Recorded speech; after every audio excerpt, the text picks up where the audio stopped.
Many companies and workplaces like to make their own SolidWorks templates to design in. If that's the case, you'll also want to add a pointer to SolidWorks so you can work from your own templates. And to do that, I'm going to come up to the Tools drop-down menu and then select Options. Next, I'm going to go to the File Locations. I'm going to tell it to show folders for document templates. So currently I see it's showing 2 folders for SolidWorks default templates, and I want to add my own. So I'm going to come over to the Add button and select it. Next, I'll need to navigate to where I've saved my templates.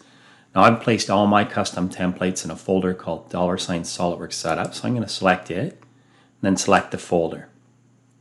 Next, I'm going to come back over here to the menus, and I'm going to select Default Templates, and I'm going to select the radio button that lets SolidWorks prompt the user to select the document template. And then I'll say OK. And I'll get a message saying, are you sure you want to add this? And I'll say yes. And I'll very likely get 2 more of these pop-ups to which I'll also say yes.